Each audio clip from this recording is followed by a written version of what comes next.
mereka. Betul sekali. Dan tadi sempat menyinggung omongan gua ya. Pokoknya buat tim-tim yang belum berhasil lolos, yang terdegradasi dari PMPL Season 2 yang berada di urutan 17 sampai 24, atau mungkin yang memang sangat sulit untuk mengejar ketertinggalan poin, apresiasi buat kalian semua. Jangan menyerah, jangan putus asa, karena ada satu hal yang tidak bisa didapatkan oleh tim lain adalah pengalaman di tingkat pro untuk PUBG Mobile Indonesia. Ya, setuju banget tentunya untuk sampai ke tahap ini kalian sudah melewati perjuangan yang panjang tentunya.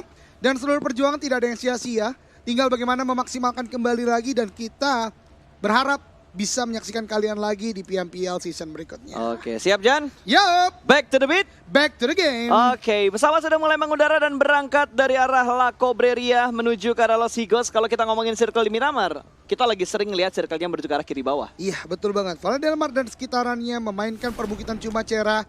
Sekarang nih, kemanakah circle akan menuju? Belum kelihatan, Belum kelihatan. belum terlihat.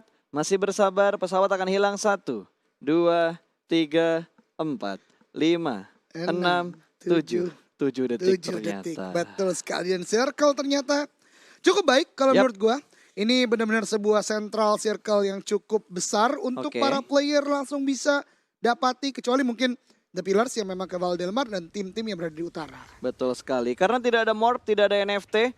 Cuma caranya kosong dan ditepati oleh tim IOG. Tapi di sisi yang lain ternyata sudah mulai ada fight yang terjadi antara Nara dan juga Onyx. Ini di arah San Martin, sementara satu player Nara sudah mulai terkenok. Dan ada lemparan molotov lotos high toss dari seorang Cleon menuju ke arah compound dari tim Nara. Sementara Joyce masih menahan di bagian rumah yang berbeda. Tetap dikontrol dengan sangat baik oleh player-player dari tim Onyx. Ya, betul banget. San Martin berdarah saat ini ya, tidak ada aura. Onyx dan juga Nara di sini mendapatkan sebuah compound yang berbeda tentunya. Namun, satu player dari Nara udah harus dipulangkan ke lobby. 3 melawan 4. Zero tuh sudah melakukan sebuah revive tadi. Healing Prom harus segera dilaksanakan karena berbahaya banget dengan compound yang banyak, kurang manpower. Tentu sulit untuk melakukan retake position. Tentunya akan sangat berbahaya kali ini. Mereka bermain pelanan, pasti tidak ada gerakan yang terlalu barbar yang mereka lakukan. Tidak ada hal-hal yang terlalu agresif karena mungkin terlebih untuk Nara. Karena mereka udah kehilangan satu player mereka. Maybe sudah dipulangkan terlebih dahulu ke arah lobby. Menjadi orang pertama yang dipulangkan ke arah lobby juga ini menjadi kerugian buat Nara. Karena Nara membutuhkan poin yang cukup banyak untuk mengejar ketertinggalan mereka di 3 match yang tersisa. Yap, betul banget. Dengan manpower dengan 3 saat ini tentunya Nara harus memutar otak kembali lagi. Mengganti mungkin strategi yang tadinya mau dimainkan. Karena kalau teman-teman perhatikan San Martin kali ini bisa gue katakan 60% dikuasai oleh tim Onyx. Karena di bagian bangunan-bangunan Onyx sampai ke arah Hacienda itulah main building atau bangunan-bangunan utama San Martin. Sedangkan Nara ini udah sedikit banget compound yang mereka bisa dapatkan. Ya, kita masih fokuskan di arah San Martin ternyata karena emang ini fight yang begitu lama. Betul. Padahal ini terlalu banyak bangunan-bangunan ya. Itu dia. Gua rasa kalau kita nyorot ini terus bisa sampai circle ke-8 nantinya.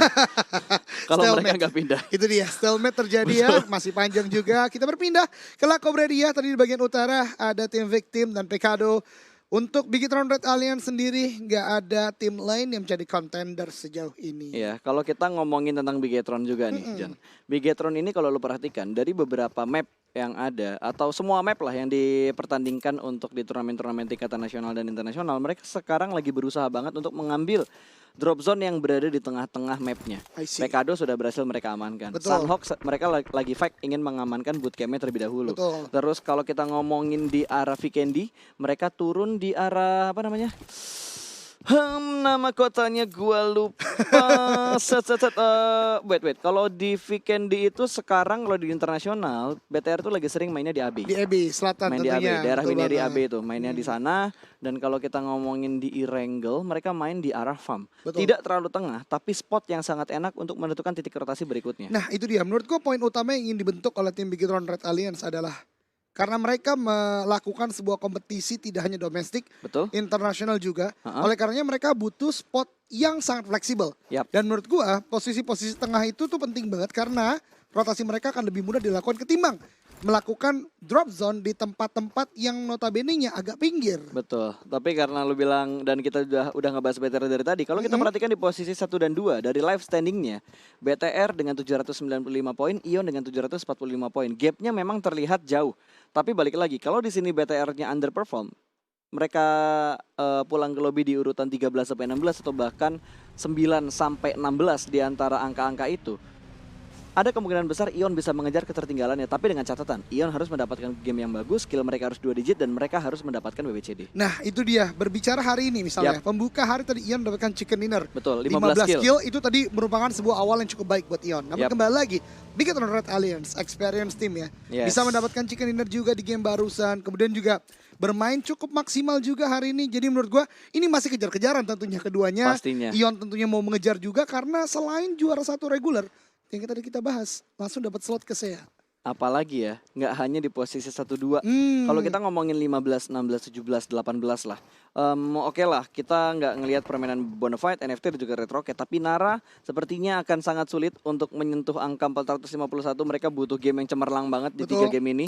Mereka seenggaknya harus mendapatkan 15 kill, mereka harus mendapatkan WBCD. Setiap roundnya mereka harus mengumpulkan 30 poin. Kalau mereka bisa lolos untuk masuk ke babak 16 besar. Tapi ya balik lagi, itu sebuah hal kalau tinggal 3 match itu kayak impossible. Itu dia, persentasenya untuk bisa sampai ke top 16 itu ada. Memang tetap ada, namun kembali lagi agak cukup sulit. Tapi kita kembali lagi ke game saat ini di mana Airwolf dan juga dari tim EVOS sudah berdekatan di bagian graveyard. Ini adalah tempat yang cukup tricky juga.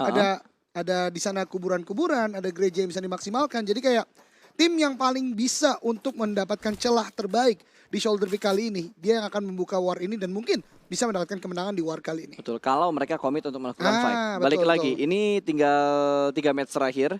Dan gue yakin target untuk tim-tim yang sekarang udah berhasil dan nyaman di 16 besar, target mereka adalah mengambil prize pool terakhir untuk minggu ke-6. Oh iya, betul. Itu yang akan mereka incar. Itu ibaratnya kayak satu boostingan semangat lagi buat mereka untuk mengejar dan tetap bermain dengan semangat. Karena ini regular season, prize poolnya dibagi setiap minggu. Dan ini adalah kesempatan terakhir untuk tim-tim mengumpulkan ibaratnya uang jajan. Iya, betul banget. Dan kalau kita menyinggung prize pool juga ya, ada satu tim juga yang menarik menurut gue itu Void yang belum mendapatkan chicken dinner. Betul. Jadi menurut gue juga harus lebih maksimal lagi karena setidaknya udah sampai ke tahap ini, ayolah kita bisa merasakan chicken dinner lah gitu ya. Malah bisa dibilang ya, 16 tim yang sekarang seperti yang gue bilang tadi sebelum matchnya dimulai, sudah hampir dipastikan mereka akan masuk di babak grand final. Betul. Sekarang yang kita fokuskan adalah ngelihat tim mana nih yang akan berada di top 3 untuk perolehan prize pool tertinggi atau pembagian prize pool di minggu ke-6 ini. Betul banget. Dan tadi kalau kita perhatikan dari peringkat 3 sampai 5 itu tidak bermain hari ini. Oke. Iya kan? Ada Rarq, Aura dan juga Mort tentunya. Betul. Tidak bermain hari ini. Oleh karenanya Boom yang masih bermain hari ini sejalan dengan pendapat lo tadi, mungkin akan berusaha semaksimal mungkin untuk bisa sampai ke prize pool tertinggi yang bisa didapatkan. Betul sekali, karena bisa dibilang ya tertingginya itu di top 3. Betul. Tertinggi di top 3, sisanya ya uang jajan lah. Apalagi kalau bisa mendapatkan WBCD, kalaupun nggak masuk di top 3 untuk poin mingguannya, setidaknya mereka mendapatkan $50 dari hasil ayam yang mereka dapatkan. Itu dia, setiap chicken dinner tentunya diganjar dengan $50. Wah, agak godek lagi ya tadi RLB 2 kali. Kena buung puyuh ya. Ada buung puyuh. Oke. Betul banget. Sementara kali ini Miramar yang agak sedikit pasif. Betul. Tidak ada fight yang terlalu intens, hanya sekedar pick off aja. Bahkan itu udah berjalan 8 menit baru 1 orang yang dipulangkan. Betul banget, tadi dari Nara Maybe. Ya, oleh Onyx Maybe, betul banget. Dan kembali lagi menurut gue menjadi pasif karena kita ketahui zona pertama tuh baik banget buat para player tadi. Cukup sentral, banyak banget. Bisa gue katakan 80% udah di dalam zona. Oleh karenanya mungkin belum ada rotasi-rotasi yang ekstrim mereka lakukan. Dan mungkin zona kedua atau zona ketiga udah mulai banyak fight. Mengingat ada kepadatan di bagian timur sampai ke arah tengah. Kalau circle kayak gini ya, dengan komposisi tim-tim sudah mendapatkan defense area mereka, entah itu rumah, entah itu gundukan, ataupun high ground di arah perbukitan dan juga tebing-tebing yang ada di Miramar. Kayaknya ini bakal hold position aja sih.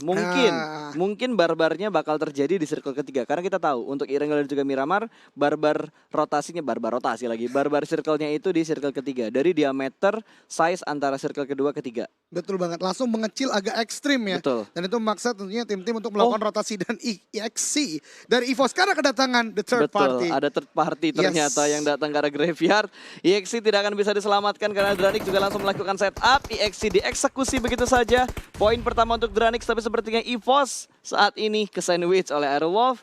Terus ada Dranix juga di sekitar mereka. Mau kabur kemana nih? Untungnya mereka mempunyai gereja yang sudah mereka set up sedemikian rupa baiknya. Iya betul banget. Dan di bagian gereja itu akan menjadi holding position mereka. EXC sepertinya tadi ya tidak menyadari gerakan cepat dari Dranix dari bagian belakang tadi. Yang gue maksud sentral ini menjadi kembali lagi ya, momok utama menjadi meta yang mungkin banyak dilakukan oleh para pro player saat ini. Ucup udah setting up juga di sini. EVOS nggak boleh terlalu buru-buru melakukan sebuah keputusan karena biarpun mereka misalnya menang melawan Dranix atau misalnya bisa melakukan sebuah fight karena Dranix, Airwolf masih mengintai dari bagian atas minus Generales. Yap, itu dia yang harus diperhatikan sama EVOS, makanya mereka nggak berani keluar dari bagian gereja. Bahkan Mervius yang sudah berada di arah menara gerejanya, dia nggak berani keluar untuk ngebuka badannya terlalu jelas.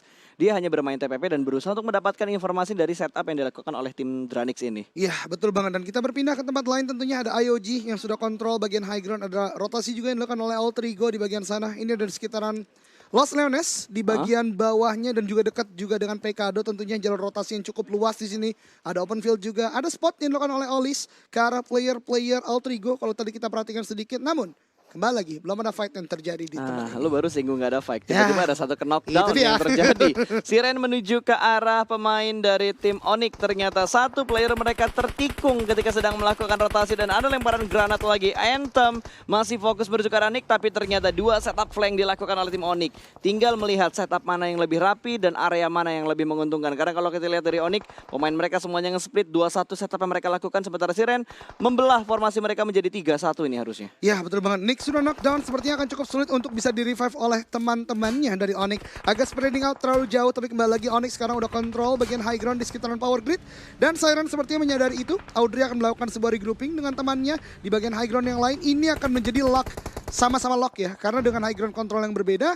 Tapi kembali lagi, Nate masih bisa dilemparkan oleh Onyx ke arah tim Siren. Betul, bahkan Nick langsung dipulangkan menuju ke arah lobby. Satu orang yang ada di jajaran Terminator top 10 kali ini sudah mulai tumbang, dan Dranix dan juga EVOS juga sudah mulai melakukan fight di arah tempat yang berbeda. Dua fight di arah dua tempat yang berbeda. Gereja sudah mulai dipus, granat bakal dilempar, sementara Mozart masih berada di bagian luar dari pintunya, mungkin bisa menghindari tembakan dan juga setup yang sedang dilakukan oleh pemain-pemain Dranix. Karena kali ini Mervius masih membutuhkan waktu untuk melakukan healing, sementara Mervius juga berhasil mendapatkan ucup. Satu down, tapi EVOS hanya menyisakan dua player mereka, di mana Fox menahan seorang diri aja di bagian dalam dari gerejanya. Granat bakal di-cook langsung menuju bagian paling luar, sementara Dranix masih bermain di bagian tangga. Harusnya aman dari damage granatnya seorang Fox. Mervius masih meminta waktu untuk Fox buying time terlebih dahulu karena dia butuh waktu buat healing. Ya, dan Foxnya juga udah melemparkan sebuah molotov, tapi ternyata ada Nate juga dari Dranix ke arah Morpheus menyisakan Foxy, last man standing dari EVOS saat ini dalam gereja. Dan Foxy tahu akan hal itu, mencoba untuk mundur perlahan, tapi lihat 4 orang dari Dranix akan langsung masuk ke arah dalam. Mozart mencari pergerakan dari Foxy. Foxy belum melakukan sebuah pergerakan yang sangat-sangat agresif karena dia healing di bagian belakang sana. Dan ini dia, Mozart maju dengan AKM, harus memberi sistem juga dari bagian kiri. Dan ini dia EVOS diratakan di peringkat ke-16. Moving yang sangat berani tapi terukur dari Dranix. Dranix berhasil menjinakkan harimaunya, tapi fight masih belum berhenti karena Onyx masih melakukan fightnya dengan tim Siren, di mana Onyx sangat dirugikan. Hanya menyisakan satu player mereka saja yang masih aktif. Onyx hanya menyisakan Ken seorang saja. Dua player lainnya sudah mulai knock. Dan Liquid juga sudah mulai melakukan peperangan. Bahkan Audrey berhasil melindas satu pemain dari tim Siren. Tadi satu berhasil diamankan kali ini. Harusnya dari Ken nggak bisa cabut, terbukti berhasil cabut sih dari sini, tapi dipotong sama victim. Iya, betul sekali. Onyx ternyata terhabisi di peringkat ke-15 karena fight dengan dua tim yang berbeda. Siren sudah melakukan sebuah suppressing yang cukup berat. Karena kembali lagi, walaupun sebelumnya tadi sudah dikontrol dengan baik oleh Onyx, tapi rotasi dan flank yang dilakukan Siren juga on point. Ya, sangat on point. Sementara Siren yang sudah mengumpulkan poin yang cukup banyak, mereka mendapatkan 3 poin kill di awal ini. Sayangnya, kalau tadi dia dapat Ken, 4 kill bersih diamankan oleh Siren harusnya. Tapi Siren yang sedang rotasi juga sudah mulai dipantau oleh Nara. Nara yang berhasil lolos dari beberapa press yang dilakukan Onyx tadi. Malah Onyx duluan yang bonyok dan dibonyokin sama tim lain. Dan control spray yang cukup baik. Audrey tumbang, hook di steal kill oleh Voin 2K. Betul sekali, Joyce tadi udah memberikan sebuah performa yang luar biasa. Red dot jarak sejauh itu. Knockdown, tapi ternyata ada Voin di tempat lain. Wah, memang bagaimana ya. Ini kan battleground ya, survival ya. Betul. Jadi kalau nggak fokus, nggak bisa langsung commit, angle shootnya ketutup dikit aja dan menguntungkan sama tim lain, pasti bakal diambil sama tim lain. Tapi Ion yang ternyata saat ini lagi kejar-kejaran poin sama Bigetron, sama saudaranya sendiri, akan dihajar oleh seorang serigala. Setelah serigalanya tadi ngebantuin Ion untuk ngehajar BTR, kali ini Ion yang akan dites mentalnya oleh pemain dari Aerowolf. Ya betul banget, dan kita lihat ternyata belum selesai fight tadi antara Ion dan juga Aerowolf. Di dekatnya ada Geek dan juga Dranix, di mana dari Dranix agak cukup kesulitan. Mozart udah ter-take down, tinggal misalkan Ucup yang masih bisa melakukan healing prompt, tapi open field sangat sulit untuk bisa berlindung dari gertakan Geek yang sudah menguasai bagian high ground di bagian lainnya. Oh, ini mission impossible sih Wah. untuk survive bagi seorang Ucup. Lower ground, areanya open field, dikontrol dari high ground. Ucup bisa survive, ini miracle buat dia. Ini miracle banget. Belum lagi ngurusin kalau misalkan dari arah belakang Ucup ada tim lain yang tiba-tiba datang. Nah itu dia menjadi momok utama bagi Ucup saat ini. Ada sebuah kendaraan rusak di bagian sana, namun kembali lagi ini agak impossible. Bahkan Datmosh udah kembali lagi melakukan inisiasi sepertinya untuk mulai maju perlahan, tapi ternyata ada shot dari Auro di bagian belakang, dan itu dia ternyata itu Bubu dari bagian lainnya mendapatkan player terakhir dari Dranix pulang dengan peringkat Tapi ini 14. Datmosh bahaya loh. Kalau dia kasihkan ngeluting tiba-tiba ditebak sama Auro, itu bakal bahaya banget buat pemain dari Geek Fam. Tapi Red Face yang sudah menempatkan kakinya di arah pegunungan ini, dan ternyata benar aja Auro langsung ngontrol angle-nya ke arah lower ground. Datmosh tapi sejauh ini masih bisa selamat, dan circle keempat membanting ke bagian kanan bawah ke arah tenggara. Jadi akan sangat merepotkan tentunya buat tim-tim yang akan datang dari utara, karena utara lo lihat ada 1, 2, 3, 4, 5. Ada 5 tim yang akan datang dari sisi utara. Ya betul banget, terjadi kepadatan di bagian utara, dan kita lihat ada early rotate yang udah dilakukan masing-masing tempat lain. Boom, Sevavel di sini masih bisa untuk keluar dari vehicle-nya, tapi sekarat sekali Renalre. Boom. Dar. Wah, ternyata masih selamat ya. Betul sekali. Gua kira bomnya bisa langsung ngebuat Sovela knock, tapi yang jadi permasalahan bukan bom, tapi Blue Zone-nya. Blue Zone-nya udah mulai bergerak, tapi wow, wait a minute. Apa yang terjadi dengan VL? Tiba-tiba terkena efek ledakan, nggak ada yang ngeledakin, tapi dia meledak dengan sendirinya. Wah, itu berbahaya banget tentunya ya. Nanti mungkin kita bisa tahu, tapi di tempat lainnya Voker need-nya connect ke arah Requiem. Tempat lain juga Siren sedang fight dengan Voin. Voin yang tadi melakukan sebuah steal kill ya ke arah player dari Siren yang di-knockdown-kan oleh Nara saat ini. Bisa ada Hulk yang tereliminasi sebentar, itu knockdown, tapi kita Altrigo ini pulangkan ke lobby di peringkat 13. Yap, dan saat ini juga Siren mendapatkan press yang sungguh berat. Cukup nekat untuk mengendarai satu Mirado yang sudah mulai berasap. Untungnya mereka bisa nge-buying time. Mereka ngenokin satu pemain Voin dan mereka meninggalkan Voin di bagian belakang. Ngebuat Voin itu dilema antara mereka rotasi atau menyelamatkan temannya yang dikenokin sama tim Siren. Mereka rotasi tidak bersamaan waktunya, tapi setidaknya kalau kita lihat dari minimapnya, Voin sedikit lebih unggul dari jalur rotasinya. Tapi ternyata di bagian atas dari jalur rotasinya sudah ditunggu oleh Geek Fam. Aduh. Ini dia ya, ada sebuah fight lagi juga terjadi. Ternyata bukan hanya itu, The Pillars juga sedang fight melawan tim The Victim, di mana keduanya saling tukar-menukar knockdown. Namun kalau teman-teman perhatikan, dua player dari The Pillars yang knockdown di depan sana agak cukup sulit untuk di-revive. Sedangkan di kondisi yang lain, Victim masih bisa untuk melakukan revive. Tapi Victim masih di luar zona oleh karena masih punya PR juga untuk ini masuk dia ke zona. Jan. Ini dia pertarungan antara kedua tim yang sedang memperebutkan posisi puncak. Namun ternyata satu burung elang tertangkap di panasnya Miramar, dipulangkan ke arah lobby Bigetron. Sudah saling tatap-menatap dan akan langsung ditembak. Sedikit kepencet ternyata. M4 yang dipegang sama player dari Bigetron tadi. Ion hanya bertahan dengan 3 pemain mereka, 4 lawan 3. Kakak beradik akan segera bertemu. Granat memberikan efek yang lumayan sakit kedua player dari tim Ion. Ya betul banget, topografi dan elevasi yang membedakan antara Bigetron dan juga Ion Esport. Keduanya bermain di bibir zona. Namun kita perhatikan sini dengan 4 manpower yang masih tersedia. Utility yang cukup banyak, masih bisa dilemparkan. Tapi ternyata di tempat lain tadi ya, kita lihat dari 6-9 fight juga dengan Victim. Victim bahkan terdesak juga dengan tim The Pillars, agak cukup kesulitan. Dan kita lihat Victim satu persatu tumbang, masih di mini screen kita di bagian bawah sana. Dan itu dia Victim tersandwich dengan 2 tim. Ada 6-9, ada The Pillars dipulangkan ke lobby di peringkat 11. Betul, sementara Bigetron masih menahan di posisi yang sama. Ini mangkok yang memang menjadi transit pointnya Bigetron kalau circle-nya menuju ke arah Pekado. Ini mangkok yang selalu diambil sama Bigetron. Dan benar saja, menguntungkan. Bigetron hanya butuh bergerak sedikit. Sementara Ion, ketika mereka ingin nge-push ke arah Bigetron, high ground-nya mereka akan terlihat dari lower ground. Geek Fam bisa melihat, Aero bisa melihat, kecuali Aerowolf langsung memotong rotasi Bigetron. Tapi Bigetron nggak ingin menunggu waktu yang lama-lama lagi. Set up vehicles mereka langsung dikendarai begitu saja, langsung dipindahkan begitu saja untuk maju dan masuk ke dalam circle yang kelima. Ya betul banget, dan kalau tadi teman-teman perhatikan di bagian minimap itu hanya ada satu compound berupa warehouse yang ada di bagian high ground Pekado. Kalau ada orang yang bisa kontrol area itu sepertinya akan cukup kuat. Tapi Bigetron juga udah sangat kuat, dimana satu player udah mulai masuk dalam zona, dan ini akan menjadi ujian bagi Ion Esport. Betul, wah Zuxi udah ngelihat pergerakan dari Liquid. Smoke memang sudah di-up Tapi ternyata Zuxi yang terlebih dahulu masuk berhasil mengontrol angle dengan sangat baik. Liquid ditembak di spray begitu aja, proning shoot dari seorang Zuxi. Mengontrol recoil dengan sangat baik. Liquid berusaha menyelamatkan diri namun terkena tembakan dari Spavel. Yang nyicil Zuxi, yang ngenokin Spavel. Itu dia ya yang banyak terjadi di TDM-TDM kita. Betul sekali.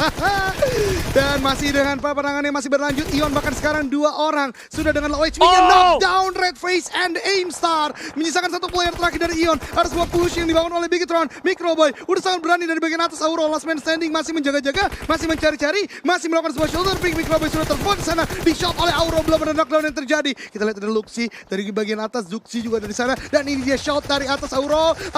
Dan Auro ter-take down oleh Luxi. Dipulangkan di peringkat ke-8. Ini mimpi buruk untuk Ion, semakin jauh mengejar ketertinggalan poin mereka. Mungkin bisa dipastikan Bigetron yang menduduki posisi puncak di regular season. Iya betul sekali, jarak 50 kembali lagi diperjauh oleh Bigetron Red Alliance kepada Ion Esport. Oh my god, bukan hal yang mustahil, tapi butuh keajaiban. Betul banget. Itu yang harus kita mention untuk teman-teman fans dari Bigetron ataupun Ion. So, back to the beat, back to the game. Masih berjalan game yang sungguh panas di Miramar kali ini karena Bigetron sudah mendapatkan high ground yang sangat menguntungkan dan sangat merugikan buat tim-tim lain. Iya betul banget, kita lihat shot masih terjadi saat ini dari Ryzen, bahkan ke arah Geek. Ada shot, Bubu dijatuhkan di sana dan sepertinya tidak ada revive. Lihat, kontrol spraynya lurus, rus. Ini namanya The Real Carry. The real carry. The Real Carry. Betul banget. Kalau yang kita biasa ajak main di klasik itu carry KW. Iya, carry KW ya. Itu carry KW. Belum setingkat Ryzen Belum tentunya. setingkat Ryzen. Waduh. Oke, Geek Fam bener-bener ke sandwich banget posisinya. Walaupun butuh bergerak sedikit masuk ke dalam circle, tapi area depan mereka itu bener-bener open field. Bahkan kali ini Ryzen berhasil mendapatkan Mort, Microboy mendapatkan Toms, 2 pemain tumbang, 1 player terakhir dari Geek Fam yang masih bisa bertahan di arah satu Shake yang sangat kecil, di mana Shake itu tidak masuk ke dalam circle. Datmosh mati sama zona atau mati oleh BTR. Itu dia, kembali lagi ya. Ada sebuah pilihan yang coba dibangun oleh Datmosh dan masih melakukan sebuah healing from di luar sana. Satu player Geek kembali lagi tumbang dan Bigetron sudah menguasai 8 kill saat ini. Ada sebuah prefire dari Luxi ke arah bagian smoke sana. Datmosh mencoba untuk masuk, ada smoke yang masih dibangun dan dia masih diam di sana. Ada sebuah tapping dan itu dia Luxi mendapatkan kill ketiganya, memulangkan Geek Fam ID di peringkat ke-6. Oh man, Bigetron bener-bener on fire banget. Kalau misalkan mereka bisa mendapatkan chicken, ini udah nggak bisa dikejar lagi pada Bigetron. 2 match yang tersisa, 15, 30, 60 nggak bakal bisa buat ngebalap poinnya Bigetron. Nggak bakal bisa. Kecuali Sementara, satu. Apa? Seluruh player Ion misah, cari kill banyak-banyak. 1 orang 15 kill itu baru bisa. Susah banget Tapi itu wow, super miracle sih. Super miracle. Super miracle kalau bisa mendapatkan 1 orang 15 kill dan Bigetron bakal memotong rotasi. Boom bakal memotong rotasi dari Bigetron, tapi Luxi berhasil menyelamatkan diri. Ada backup fire juga dari 2 player yang berada di bagian paling belakang. Microbe dan Ryzen menjaga Zuxi Luxi dengan sangat baik. 2 Tachibana di backup sama 2 support yang saat ini sedang berada di bagian belakang dan ternyata IOG berhasil memulangkan 69 menuju ke arah lobby. Entah kenapa, gua yang hanya merasa atau lu juga merasa IOG ketika mereka bermain lepas, mereka bermain dengan sangat bagus. Iya betul banget, F2R tadi yang mendapatkan 3 player di sana dan memulangkan 69. Namun peperangan belum selesai karena Boom Esports saat ini berhadapan dengan Red Alliance, di mana Ryzen dan Microboy di bagian belakang, namun knockdown untuk Microboy. Duo Tachibana udah ada di bagian depan sejauh ini. Itu cuma gundukan kecil yang bisa dijadikan hiding spot untuk seorang Microboy. Dan kali ini sepertinya Boom tidak ingin melakukan pergerakan yang merugikan mereka. Mereka nggak pengen ngeflank yang ke arah jauh-jauh. Pokoknya mereka ingin melakukan stick together berempat aja. Tidak ingin mengambil resiko yang besar. Sementara Bigetron, wah gila, gua kira tadi Microboy bakal di revive di tempat smoke yang udah di setup. Tapi ternyata smoke yang di setup hanya untuk membuka jalan supaya Microboy-nya bisa mendapatkan daerah yang lebih landai. Iya betul banget, ada sebuah bait movement yang dilakukan dengan smoke yang dilemparkan. Luxi masih menjaga bagian defensive line dari Bigetron Red Alliance. Microboy udah berhasil di revive sepertinya. Healing Prom akan coba dibangun, tapi kalau teman-teman perhatikan defensive line dari Bigetron saat ini sangat tipis dengan zona oleh karena smoke sudah dilemparkan ke depan untuk menutup angle shot Boom Esport. Betul sekali, smoke yang dipunya sama Bigetron benar-benar banyak kali ini. Yang diajak main kayaknya BTR sama Boom, sementara IOG dibiarkan menjadi penonton terlebih dahulu. Tapi ini yang bakal berbahaya, granat dari Bigetron bakal dilempar, langsung 2 granat dilempar dan hampir saja miss, bukan hampir aja kena, hampir aja miss. Ramones langsung di knockdown begitu saja. Ini menjadi momentum untuk Bigetron tembus ke bagian paling depan. Spavel cukup low dan ditembak sama Fatur. Ada third party yang mengganggu pertarungan antara Bigetron dan juga Boom. 2 pemain mereka sudah mulai tersungkur dan hanya menyisakan 2 player aktif. Revive sedang dilakukan, tapi Bigetron ingin memanfaatkan momen ini untuk melakukan push. 1 kembali ditumbangkan, mobil bakal diledakkan begitu aja. 1 pemain terakhir berada di bagian paling bawah dan Ikyar dipulangkan ke arah lobby. Bigetron mengamuk. 3 13 kill. What a play dari Bigetron Red Alliance. Mereka maju, tidak ada ragu sama sekali. Sangat baik. Flank kanan, kiri. Kemudian juga ada sebuah move forward yang sangat luar biasa. Fatu dari belakang juga ini menjadi mimpi buruk bagi Boom tadi. Betul sekali. Dan Bigetron sudah dipastikan mereka bakal mendapatkan 15 kill. Karena tinggal 2 player IOG yang tersisa. Ini bakal membuat aset kita keluar di last minute. Iya, Dominator. Betul sekali. Kita akan lihat dan zona akan mulai bergerak saat ini. IOG apakah bisa untuk menghentaskan pergerakan 4 player dari Aston? Bigetron? Yes. Aston ingin nge-backstep. Betul Kalau banget. misalkan Fatur bisa memberikan distraction ke arah 4 pemain Bigetron. Dan Bigetron bergerak secara beriringan. Aston bisa nge-bradet satu klip harusnya bisa dapat 4 orang. But Bigetron is smart though. Luxi belum kita lihat saat ini. Berarti ada movement yang dibangun juga oleh Happy Bigetron. birthday ke arah Luxi harusnya. Dan Luxi udah di end. Oh sorry, Zuxi. Zuxi Zuxi. maksudnya. Wow, nice ya trapnya Fauzan. Gue juga iya aja lagi. Dan ya 3 lawan 2 pas. Ini dia Aston akan melihat ke arah Zuxi sepertinya. Tapi Zuxi juga menyadari di sini ada Aston di bagian lower ground. Malahnya udah kelihatan. Wah, ini dia perform dari player internasional. Langsung begitu saja. Seorang diri tanpa bantuan dari player-player yang lainnya. Fatur last man standing akan langsung di sandwich oleh Zuxi dan juga Ryzen. 2 Aimstar, bukan 2 Aimstar. Emang player Aimstar yang ada di Bigetron semuanya. Dan winner chicken dinner untuk Bigetron Red Alliance. Dominator 15 kill dibukukan kembali lagi oleh Bigetron Red Alliance. Chicken dinner berikutnya makin sulit, makin jauh untuk dikejar oleh Ion Esport dan mereka memperlihatkannya performa yang luar biasa dari Bigetron Red Alliance. Oke, bisa gue pastikan ya. Bigetron akan menjadi wakil pertama yang lolos ke Southeast Asia. Terus yang dipertandingkan oleh tim-tim yang saat ini masih bertanding